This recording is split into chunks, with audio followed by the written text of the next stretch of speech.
Doraemon के इस episode में हम देखने वाले हैं कि डोरेमोन 22nd सेंचुरी में किडनैप कर लिया जाता है और उसकी सारी यादों को भी रिमूव कर दिया जाता है। तो अब क्या नोबिता डोरेमोन को बचा पाएगा या डोरेमोन नोबिता को भूल जाएगा, ये तो आपको पूरा एपिसोड देखने के बाद पता लगेगा। तो एपिसोड की शुरुआत में हमें दिखाया जाता है कि डोरेमोन 22nd सेंचुरी में है और वो जल्दबाजी में कहीं जा रहा होता है। डोरेमोन को ये बात नहीं पता थी कि उसका कोई पीछा कर रहा है और वो भागते भागते वहाँ पहुँच जाता है जहाँ पर वो पहले पढ़ा करता था। डोरेमोन अंदर जा ही रहा होता है कि तभी उसे एक रोबोट आवाज देता है और कहता है, अरे डोरेमोन रुक जाओ। और डोरेमोन पीछे मुड़कर देखता है तो वो पावरमोन होता है। तो ये देखकर डोरेमोन उसे खुशी खुशी मिलता है। डोरेमोन को ये जानकर बहुत खुशी होती है कि वो उसे नहीं भूला। दरअसल पावरमोन सब रोबोट्स में से सबसे अच्छा और सबसे इंटेलिजेंट रोबोट है। पर पावरमोन डोरेमोन की इंसल्ट करते हुए कहता है कि भला तुम्हें मैं कैसे भूल सकता हूँ, तुम तो वही हो ना जो हर टेस्ट में फेल हो जाते थे।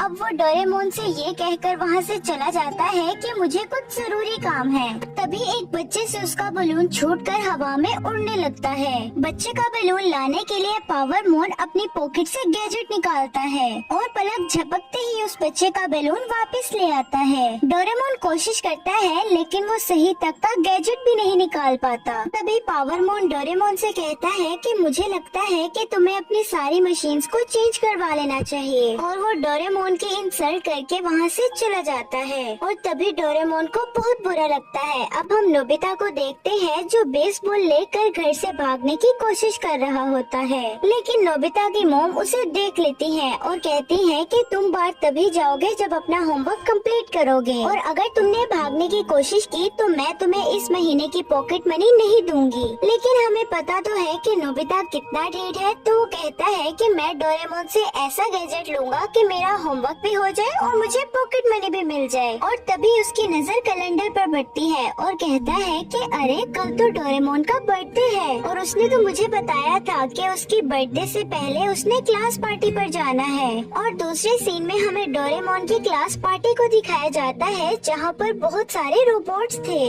और वो सभी बहुत मजे से पार्टी कर रहे थे। और वहाँ पर डोरेमोन की क्रश डोरा मियाको भी थी जो कि डोरेमोन की इकलौती दोस्त भी है, लेकिन वो दूसरे रोबोट्स के साथ बात कर रही थी। और ये देखकर डोरेमोन को बहुत बुरा लगता है क्योंकि पावरमोन ने भी पहले उसे इतना बुरा भला कहा और पार्टी में भी उसके साथ कोई नहीं था, इसीलिए वो वहाँ पार्टी से चला जाता है। तो डोरेमोन पार्क में बैठकर नोबिता के बारे में सोच रहा था और वही आदमी जो सुबह से डोरेमोन का पीछा कर रहा था वो कहता है कि सामने बैठा MS-903 को उठा लो। और तभी हमें नोबिता को दिखाया जाता है जो डोरेमोन को याद करके सोच रहा होता है कि पता नहीं डोरेमोन इस टाइम क्या कर रहा होगा। और फिर उसे याद आता है कि उसने डोरेमोन की बर्थडे के लिए कोई भी गिफ्ट नहीं खरीदा और वो अपने जमा किए हुए पैसे निकालता है। उसके पास ज्यादा पैसे तो नहीं थे लेकिन इतने थे कि डोरेमोन का गिफ्ट आ जाएगा। अभी थोड़ी देर पहले उसकी मोम उसे मना करके गई थी कि बाहर नहीं जाना, लेकिन वो फिर भी चोरी छुपे डोरेमोन का गिफ्ट लेने के लिए बाहर चला जाता है। ग्राउंड में जियान, सुनियो और शिजुका एक दूसरे से बात कर रहे होते हैं तो तभी वो नोबिता को देखते हैं कि वो कुछ लेकर जा रहा है। वो उसे आवाज देकर रोकते हैं तो शिजुका नोबिता के पास जाकर कहती है कि कल तो डोरेमोन का बर्थडे है, इसीलिए तुम उसके लिए गिफ्ट लेकर जा रहे हो, तुम तो उसके सबसे अच्छे दोस्त हो। तो तभी नोबिता उन्हें बताता है कि डोरेमोन अपनी बर्थडे के लिए बिल्कुल भी खुश नहीं है। डोरेमोन से मैंने गिफ्ट के बारे में पूछा तो उसने साफ साफ मना कर दिया और कहा कि मुझे कुछ भी नहीं चाहिए। सुनियो नोबिता से पूछता है कि डोरेमोन अपनी बर्थडे के लिए क्यों खुश नहीं है, तो नोबिता उन्हें बताता है कि बहुत देर पहले डोरेमोन ने मुझे अपने जन्मदिन के बारे में बताया था। जब डोरेमोन को बनाया जा रहा था तो कुछ गलतियों की वजह से उसका एक स्क्रू उससे अलग हो जाता है, जिस वजह से डोरेमोन एक डिफेक्टिव रोबोट बन जाता है और डोरेमोन हर एक टेस्ट में फेल हो जाता है, जिसकी वजह से उसको कोई भी नहीं खरीद रहा था। डोरेमोन ने उम्मीद छोड़ दी थी कि कोई भी उसे परचेज करेगा, लेकिन लास्ट टाइम में उसे कोई परचेज कर लेता है। और तभी दूसरी दूसरे सीन में हमें डोरेमोन को दिखाया जाता है जो बहुत ज्यादा उदास लग रहा था। तो तभी वो उस झूले से उठकर घर वापस जाने लगता है, लेकिन तभी एक रोबोट उस पर हमला कर देता है। तो डोरेमोन उस रोबोट से बचने के लिए वहाँ से भागने लगता है और उस पर एयर कैनन का भी यूज करता है, लेकिन उससे भी उसको कोई फर्क नहीं पड़ता। डोरेमोन उस रोबोट से बचने की बहुत कोशिश करता है, लेकिन लास्ट में वो पकड़ा जाता है। जिस आदमी ने डोरेमोन को पकड़वाया था, डोरेमोन उसकी एक झलक देख लेता है, जिससे डोरेमोन समझ जाता है कि वो आदमी कौन है और डोरेमोन उस केकड़े से बचते हुए जमीन पर कुछ लिख देता है, लेकिन वो फिर भी डोरेमोन को पकड़ लेते हैं और उसको पावर ऑफ करके वहाँ से ले जाता है। और यहाँ पर हम नोबिता को देखते हैं जो डोरेमोन के लिए कुछ बड़ा करने की प्लानिंग कर रहे होते हैं, लेकिन तभी वहाँ पर शिवाशी और डोरामी उनके ऊपर आकर गिर जाते हैं। तो डोरामी शिजुका से पूछती है कि क्या तुमने नोबिता को कहीं देखा है? मैं उसे काफी देर से ढूंढ रही हूँ। तो तभी नोबिता कहता है कि अरे डोरेमी, मैं तुम्हारे नीचे हूँ। तो डोरामी उन्हें बताती है कि डोरेमोन किडनैप हो चुका है। ये सुनकर नोबिता बहुत घबरा जाता है और कहता है कि डोरेमोन को किसने किडनैप किया। और तभी शिवाशी और डोरामी उनके दोस्तों और नोबिता को लेकर 22nd सेंचुरी में पहुंच जाते हैं, क्योंकि डोरेमोन की रिपोर्ट लिखवाने में नोबिता के सिग्नेचर की जरूरत पड़ती है। और अब ये सब लोग पुलिस स्टेशन में रिपोर्ट लिखवा कर शिवाशी के घर चले जाते हैं और वहाँ न्यूज चैनल में बताया जा रहा था कि फिर से एक रोबोट किडनैप हो गया है और उस रोबोट के किडनैप होने पर उसकी फैमिली मेंबर्स बहुत ज्यादा रो रहे हैं और कहते हैं कि अगर उन्हें पैसे चाहिए तो हम देने के लिए तैयार हैं। दरअसल 22nd सेंचुरी में बहुत सारे रोबोट्स की चोरियां हो रही हैं। रोबोट्स को चोरी करके उनकी मेमोरी लॉस करके उन्हें फिर से सेल किया जाता है। और ये बात सुनकर नोबिता बहुत घबरा जाता है और कहता है कि मैं पुलिस के इंतजार में नहीं बैठ सकता, हमें कुछ करना होगा। मैं अकेले ही जाकर डोरेमोन को वापस लेकर आऊंगा। ये सुनकर शिजुका कहती है कि मैं तुम्हें अकेले नहीं जाने दूंगी, मैं खुद तुम्हारे साथ जाऊंगी। और उसके पीछे पीछे जियान और सुनियो भी कहते हैं कि हम भी तुम्हारे साथ चलेंगे, आखिर डोरेमोन हमारा भी तो दोस्त है। अब वो सब जा ही रहे होते हैं तो तभी शिवाशी उन्हें रोककर कहता है कि हमें ये काम नहीं करना चाहिए और ये काम पुलिस पर ही छोड़ देना चाहिए। हम इतने बड़े शहर में डोरेमोन को कहाँ ढूंढेंगे और जिसने डोरेमोन को किडनैप किया है उसके पास बहुत पावरफुल हथियार है। तो वो उससे कहता है कि डोरेमोन मेरे लिए सबसे ज्यादा जरूरी है और मैं उसे ढूंढने के लिए अकेला ही जाऊंगा। तो तभी शिवाशी नोबिता को एक गैजेट देता है जिसमें डोरेमोन की एक क्लास मीटिंग की लिस्ट थी। शिवाशी उसे कहता है कि जब तुम राइट बटन दबाओगे तो तुम्हें डोरेमोन के दोस्त दिखने लगेंगे और अगर लेफ्ट बटन दबाओगे तो ये तुम्हें रास्ता बताएगा। और वो सभी गैजेट को लेकर बाहर आ जाते हैं। तो डोरामी उन सभी को एक एक वॉच देती है जिसकी मदद से वो सब एक दूसरे से बात कर सकते हैं। और अब जियान और सुनियो डोरेमोन को ढूंढने के लिए गेम सेंटर की तरफ चले जाते हैं और डोरेमी, नोबिता और शिजुका एक साथ चले जाते हैं। अब हमें वो आदमी दिखाया जाता है जिसने डोरेमोन को किडनैप किया था और अब वो डोरेमोन पर कुछ रिसर्च कर रहा था। तो तभी डोरेमोन की आंखें खुल जाती हैं। तो वो डोरेमोन के पास आकर कहता है क्या तुम मुझे पहचान पा रहे हो? जिस पर डोरेमोन कहता है कि तुम मुझसे क्या चाहते हो?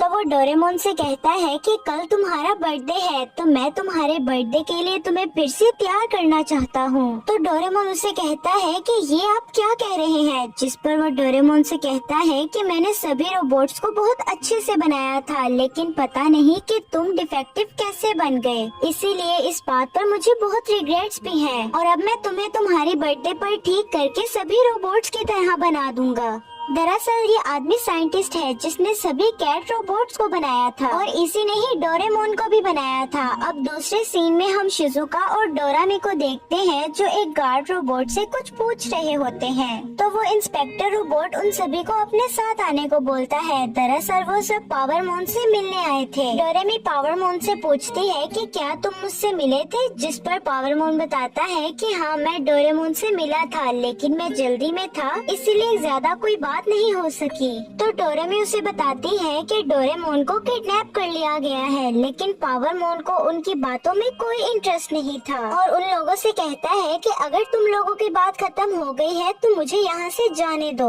तो नोबिता उसे गुस्से से कहता है कि हम तो अभी यहाँ पर आए हैं, जिस पर डोरेमी उससे माफी मांगते हुए कहती है कि माफ कर दीजिए अगर आपका टाइम ज्यादा लिया हो। और अब वो सभी वहाँ से जा रहे होते हैं तो पावरमोन उन्हें कहता है कि क्या मैं तुम्हें एक बात बताऊं, डोरेमोन को रोबोट किडनैपिंग ग्रुप ने किडनैप नहीं किया, क्योंकि वो सभी ये बात जानते हैं कि डोरेमोन एक डिफेक्टिव रोबोट है और डोरेमोन को किडनैप करके उन्हें कोई फायदा नहीं होगा, इसलिए वो डोरेमोन को किडनैप नहीं करेंगे। नोबिता ये सुनकर गुस्से में आ जाता है और उसे कहता है कि तुम बेशक जितने मर्जी समझदार हो जाओ, लेकिन मैं तुम्हें अपने दोस्त के बारे में कुछ नहीं कहने दूंगा। तो तभी पावरमोन उससे कुछ सवाल पूछने लगता है कि क्या तुम अपना होमवर्क अकेले करते हो। और ये बात सुनकर नोबिता को बहुत गुस्सा आता है और वो उसे कहता है चुप कर जाओ, ये मुश्किल की घड़ी है, डोरेमोन इस वक्त मुश्किल में है और तुम मुझसे ये सब पूछ रहे हो। और ये कहकर वो सब डोरेमोन को वहाँ से ढूंढने के लिए निकल जाते हैं। तो तभी पावरमोन जाते वक्त नोबिता की शर्ट पर एक सेंसर लगा देता है। अब ये लोग डोरा मियाको के घर आते हैं।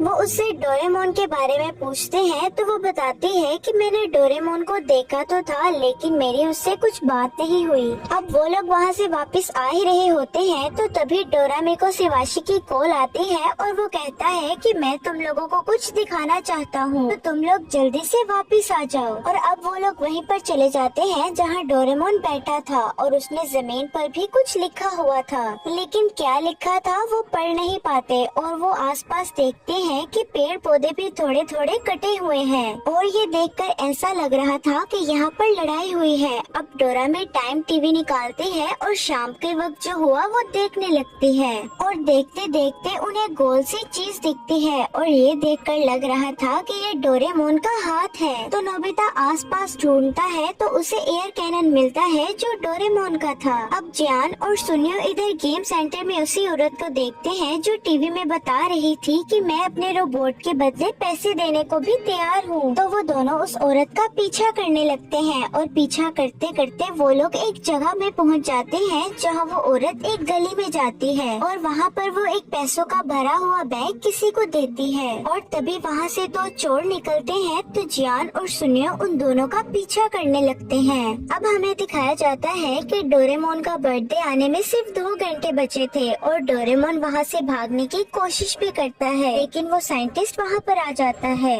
और वो अपने साथ एक रोबोट को भी लेकर आता है और कहता है कि मैं इसको फैक्ट्री में लेकर जा रहा हूँ, वहाँ पर ही इसका ऑपरेशन होगा।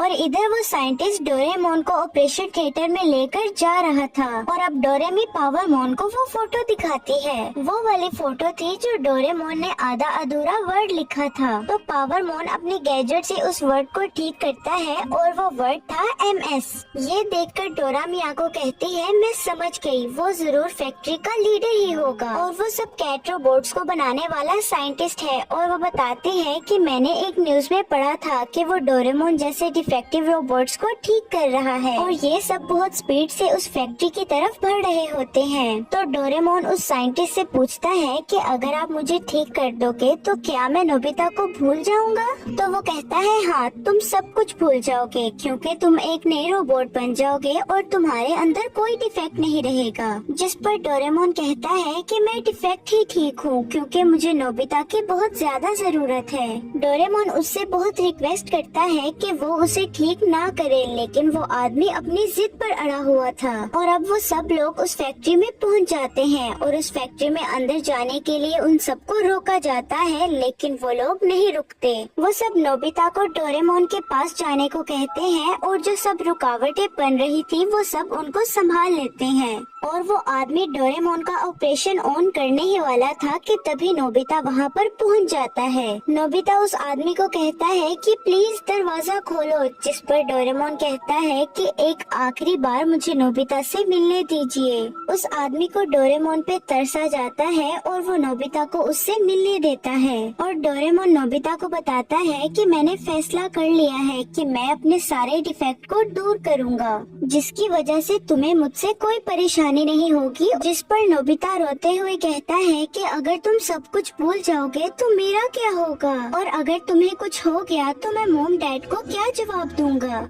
तो डोरेमोन कहता है कि तुम उनसे कुछ भी कह देना, जिस पर नोबिता कहता है नहीं डोरेमोन, मैं तुम्हें ऐसे नहीं जाने दूंगा। तो नोबिता कहता है ठीक है, मैं समझ गया, तुम एक अच्छे रोबोट बनना चाहते हो ना, कि तुम्हें कोई भी ना छेड़े, तो फिर ठीक है, तुम्हें मैं इस चीज के लिए नहीं रोकूंगा, तुम बन सकते हो। और ये कहकर नोबिता बाहर चला जाता है और उनकी बातें सुनकर वो साइंटिस्ट कहता है कि मैं ये क्या करने जा रहा था, इतनी बड़ी गलती मैं कैसे कर सकता हूँ। और बाहर आकर वो नोबिता को आवाज देता है। ये देखकर नोबिता काफी हैरान हो जाता है और डोरेमोन बिल्कुल भी नहीं बदला था, वो बिल्कुल वैसे ही था। ये देखकर वो बहुत खुश हो जाता है और इसी के साथ ही ये एपिसोड यहीं पर ही एंड हो जाता है। ये तीनों इस महिला के पीछे भाग रहे होते हैं, तभी उस महिला का बॉयफ्रेंड उसे पहाड़ से धक्का दे देता है, जिससे वो एक सूखे हुए पेड़ पर जा गिरती है। उस पेड़ की टहनी उस महिला के आर पार हो जाती है, जिससे वो बेहोश हो जाती है। अब हम देखते हैं कि उसकी बॉडी पर खूंखार चींटियां चल रही हैं और वो उसके शरीर को खाना शुरू कर देती है, जिससे उस महिला को होश आ जाता है। अब वो यहाँ से निकलने के बारे में सोचने लगती है। वो कुछ दूरी पर पड़े अपने ईयरफोन को देखती है, फिर वो ईयरफोन की मदद से एक लाइटर को अपनी ओर खींचती है और पेड़ के नीचे पड़ी सूखी घास में आग लगा देती है और जल्दी ही आग की लपटें तेज हो जाती हैं, जिससे टहनी टूट जाती है और फाइनली वो आजाद हो जाती है। लेकिन तभी उसे कार के इंजनों की आवाज सुनाई देती है। ये वही तीन आदमी हैं जो ये कंफर्म करना चाहते हैं कि वो मरी है या नहीं। दर्द में होकर भी वो महिला एक चट्टान के पीछे छुप जाती है। अब ये तीनों आदमी चट्टान से नीचे उस महिला को देखते हैं जो कि वहाँ से गायब होती है। ये सभी देखते हैं कि जमीन पर जलने के निशान हैं। फिर ये सब घबरा जाते हैं, अगर ये महिला इन्हें नहीं मिली तो ये किसी बड़ी मुसीबत में पड़ सकते हैं। फिर ये सब उस चट्टान से नीचे उतरते हैं, लेकिन तब तक वो महिला वहाँ से जा चुकी होती है। अब वो महिला इन तीनों से बदला लेने के बारे में सोच रही है। इस आदमी का नाम टिम है और ये जेल में आने के पहले ही दिन से यहाँ से निकलने का प्लान बनाने लगता है। एक रात उसे अपने सेल की चाबी बनाने का ख्याल आता है, इसलिए वो एक पेपर से की होल का नाप लेता है और वर्कशॉप में जाकर लकड़ी की चाबी बनाने की कोशिश करने लगता है। वो जेलर के वेस्ट पर लगी चाबी को ध्यान से देखना शुरू करता है। वो किसी न किसी बहाने चाबियों को देखने लगता है। ऐसा उसने कई दिनों किया। अब चाबी का नक्शा उसे याद हो चुका था और उसने उस नक्शे को एक पेपर पर ड्रॉ कर लिया था। अगले दिन उसने वर्कशॉप से कुछ लकड़ी के टुकड़े चुराए, जिनकी मदद से उसने अपने सेल की चाबी बना ली और उससे अपने सेल का गेट खोला और उसका ये प्लान काम कर गया। लेकिन उसके सामने एक और प्रॉब्लम खड़ी थी। ये एक और गेट है जो सिर्फ बाहर से ही खुल सकता है। अब ये तीनों इसी के बारे में बातें कर रहे होते हैं। तभी टिम के फ्रेंड को एक आइडिया आता है और वो वाइपर का डंडा लेकर खिड़की से लेकर चाबी के होल तक मापने लगता है। फिर टिम दूसरे दिन वर्कशॉप से एक लकड़ी की चीज बना लेता है और उसे डंडे के साथ अटैच कर देता है और वो उस चीज को चाबी के साथ भी अटैच कर देता है। फिर वो उससे उस लॉक को खोलने की कोशिश करता है, जिसमें वो आसानी से कामयाब हो जाता है। लेकिन वापस चाबी निकालते वक्त चाबी नीचे गिर जाती है। अब आगे क्या होता है ये देखने के लिए आपको इसका नेक्स्ट पार्ट देखना होगा। इस लड़की का नाम मोली है और ये अकेली इस रेतीले रेगिस्तान में एक ज़ॉम्बी के साथ फंस चुकी है। वो जहाँ जाती है ज़ॉम्बी भी उसका पीछा करता हुआ वहाँ पर पहुँच जाता है। एक रात जब वो सोकर उठती है तो देखती है कि उसके पास से एक कार गुजर रही है। वो जोर से आवाज लगाकर उस कार को रोकती है। कार से दो आदमी उसकी हेल्प करने के लिए आते हैं। उस लड़की की हालत बहुत ज्यादा खराब होती है, इसलिए वो उसे पानी पिलाते हैं और उसे अपनी कार में ले जाकर बिठा देते हैं। अब वो दोनों आदमी उस लड़की का खोया हुआ सामान ढूंढने चले जाते हैं। तब लड़की को पता चलता है कि ये जेल से भागे हुए कैदी हैं और ये लोग कोई अच्छे लोग नहीं हैं। जब ये लोग वापस आते हैं तो लड़की को कार से उतारकर मारने लगते हैं। लड़की जोर से हेल्प के लिए चिल्लाती है। तब एक जगह रेत में हलचल होती है। फिर रेत से एक ज़ॉम्बी बाहर निकलकर आता है और ज़ॉम्बी इन दोनों में से एक को काट लेता है। ये देख दूसरा वाला आदमी वहाँ से भागने में कामयाब हो जाता है। अब लड़की फिर से ज़ॉम्बी के साथ अकेली इस रेगिस्तान में फंस चुकी थी। लड़की रेगिस्तान में अपना सारा सामान घसीटकर थक जाती है और ज़ॉम्बी को वापस जाने को कहती है, लेकिन वो वापस नहीं जाता। तब उसे एक आइडिया आता है और वो अपना सारा सामान ज़ॉम्बी के साथ बांध देती है। अब ज़ॉम्बी के साथ उस लड़की की दोस्ती हो जाती है और ये ज़ॉम्बी उस लड़की को रेगिस्तान से निकलने में मदद करता है। इस महिला को मॉन्स्टरों से ऐसे भागते भागते काफी दिन बीत गए हैं। अब उसके बच्चे का ऑक्सीजन भी खत्म होने वाला है, जिससे उसकी जान भी जा सकती है। इसलिए महिला यहाँ से बाहर निकलकर ऑक्सीजन लाने का फैसला करती है। वो अपने बच्चों से इस जगह से बाहर न निकलने को कह जाती है। फिर भी ये लड़का इस जगह से बाहर आ जाता है और ऊपर जाकर सभी चीजों को चेक करने लगता है। तभी उसे वहाँ एक डेड बॉडी नजर आती है, जिसे देखकर वो डर जाता है और उससे कुछ सामान नीचे गिर जाता है, जिसकी आवाज सुनकर मॉन्स्टर वहाँ आ जाता है। अब ये लड़का डरकर अपने बंकर में चला जाता है। लड़के को सांस लेने में दिक्कत होने लगती है, इसलिए वो बच्चे के ऑक्सीजन मास्क से ऑक्सीजन लेने लगता है। वो महिला भी उस जगह पर आ जाती है, लेकिन जब वो अंदर से आवाज सुनती है तो डर जाती है और अंदर की ओर भागने लगती है। महिला देखती है कि वो क्रीचर बेसमेंट में है, इसलिए महिला ऊपर एक ऑक्सीजन सिलेंडर रख देती है और गन से हवा में फायरिंग करती है, जिसकी आवाज से वो मॉन्स्टर ऊपर आ जाता है। अब महिला उस सिलेंडर पर गोली चलाती है, जिससे सिलेंडर फट जाता है और आग लग जाती है, लेकिन उस आग से मॉन्स्टर को कुछ नहीं होता। महिला उससे बचकर बेसमेंट में अपने बच्चों के पास चली जाती है। पिछले पार्ट में हमने देखा था कि वो लड़की एक डॉक्टर है और वो खुद को आईसीयू में देखकर चौंक जाती है। अब वो अपनी बॉडी में घुसने की कोशिश करती है, लेकिन वो ऐसा नहीं कर पाती। अब उसने अस्पताल में रहने का फैसला किया, क्योंकि उसका शरीर अस्पताल में था। अब लड़की ने उस लड़के को आखिरी अलविदा कहकर वहाँ से रवाना किया। घर आकर लड़के को भूतनी की याद सताने लगी क्योंकि वो उसे अपना दिल दे बैठा था। अब लड़की को पता चल चुका था कि वो कई महीनों से कोमा में है और कोई रिकवरी नहीं हो रही है, इसलिए डॉक्टर कुछ दिनों में उसके नीचे से वेंटिलेटर हटाने वाले हैं। वो लड़के के पास आती है और उसे सारी बात बताती है। अब ये दोनों उस लड़की की बहन के पास जाते हैं ताकि वो वेंटिलेटर हटाने वाले पेपर पर साइन ना करे। लड़का इसकी बहन को समझाने की कोशिश करता है लेकिन वो इसे पागल समझकर एक चाकू लेकर इसके पीछे पड़ जाती है और उसे अपने घर से भगा देती है। अब लड़का फैसला करता है कि वो लड़की की बॉडी को अस्पताल से चुरा लाएगा। डॉक्टर वेंटिलेटर हटाने वाले थे। ये बात जानकर लड़की दुखी थी। उसने कहा अब तो मुझे मौत को स्वीकार करना ही पड़ेगा। लड़के ने उसकी बॉडी को अस्पताल से उठा लाने का प्लान बनाया और अपने एक दोस्त के साथ अस्पताल पहुंच गया। लड़की को देखकर उसके दोस्त ने कहा कि वो इसे जानता है, ये वही लड़की है जिसके साथ तुम ब्लाइंड डेट पर जाने वाले थे। इसी वजह से लड़का उसकी आत्मा को देख सकता है। ये बूढ़ी औरत बहुत बीमार है पर वो मरना नहीं चाहती। उसे एक बॉक्स के बारे में पता चला है कि वो बॉक्स सारी इच्छाएं पूरी करता है, इसलिए उस बूढ़ी औरत ने भारी कीमत चुकाकर उस बॉक्स को एक आदमी से खरीद लिया है। बॉक्स बेचने वाला कहता है सावधान रहे क्योंकि एक बार विश करने के बाद ये 6 लोगों की बलि मांगता है। ये कहकर वो वहाँ से जाने लगता है। उस बूढ़ी औरत ने देर नहीं लगाई और तुरंत बॉक्स से अपनी जिंदगी मांग ली। फिर जब बॉक्स बेचने वाला जा रहा होता है तब अचानक से पीछे से कोई आकर मार देता है और उसकी बॉडी को उस बॉक्स में खींच लेता है। अब बॉक्स में नंबर 1 लिखा आ जाता है, यानी कि 5 लोग अभी बाकी हैं। महिला अपने बेटे से नौकरों के बारे में कहती है। आदमी उस बॉक्स को एक खाली जगह पर रख देता है जहाँ अक्सर आकर नौकर मिलते थे। थोड़ी देर बाद 2 नौकर वहाँ रोमांस करने आते हैं। तभी एक डरावनी आवाज आती है जिस वजह से लड़की वहाँ से चली जाती है, लेकिन लड़का नहीं जाता। उसे उस आदमी ने बाहर से लॉक कर दिया है। अब उस बॉक्स में से एक जोकर निकलता है और पीछे से उस लड़के को मारकर घसीटते हुए उस बॉक्स में ले जाता है। अब उस बॉक्स पर 2 बना हुआ आ जाता है। अब उस बूढ़ी औरत की तबीयत में कुछ सुधार आने लगा है जिसे देख उसका बेटा काफी खुश है, इसलिए वो अपनी एक्स गर्लफ्रेंड को घर पर बुलाता है और उसे धोखे से बेहोश करके एक तहखाने टाइप जगह पर ले जाता है। ये आदमी एक साइंटिस्ट है और इसने परमाणु बम से बचने के लिए अपने घर में एक शेल्टर बना रखा है। ये सब जैसे ही उस शेल्टर के अंदर जाते हैं तभी इनके घर के ऊपर एक तेज विस्फोट होता है जिससे रेडिएशन प्रूफ दरवाजे अपने आप बंद हो जाते हैं। इस साइंटिस्ट ने दरवाजे के ऊपर टाइमर लगा रखा था जिससे अब इस दरवाजे को 35 साल बाद ही खोला जा सकता है। इस आदमी की वाइफ जल्दी ही शेल्टर में एक बच्चे को जन्म देती है। दुर्भाग्य से इस बच्चे को भी 35 साल इस भूमिगत शेल्टर में बिताने होंगे, लेकिन शुक्र है कि इस तहखाने में सब कुछ है। इस तहखाने में एक छोटा सा मछली का तालाब है, एक बगीचा है और एक सुपरमार्केट है जिसमें 35 साल तक के लिए इन तीनों की जरूरत का सामान रखा हुआ है। दुनिया से अलग रहते हुए भी एडम एक स्वस्थ बच्चा है। इसके माता पिता ने इसे हर प्रकार का ज्ञान और कौशल सिखाया है। जल्दी ही एडम का 35वां जन्मदिन आ जाता है। आज ही के दिन शेल्टर का दरवाजा खुलने वाला है। इस आदमी की वाइफ दरवाजे को खुलता देख काफी खुश है। वो वैज्ञानिक एक प्रोटेक्टर सूट पहनकर बाहर जमीन पर आ जाता है। वो आदमी देखता है कि हर जगह चोरों चुक्के भिखारी व गैंगस्टर फैले हुए हैं। ये सब देखकर वैज्ञानिक डरकर तहखाने में वापस लौट आता है। वो अपनी वाइफ को बताता है कि परमाणु रेडिएशन की वजह से शायद लोगों में किसी तरह के जेनेटिक बदलाव आ गए हैं, इसलिए वैज्ञानिक अगले 35 सालों के लिए तहखाने के दरवाजे को दोबारा बंद करने का फैसला करता है।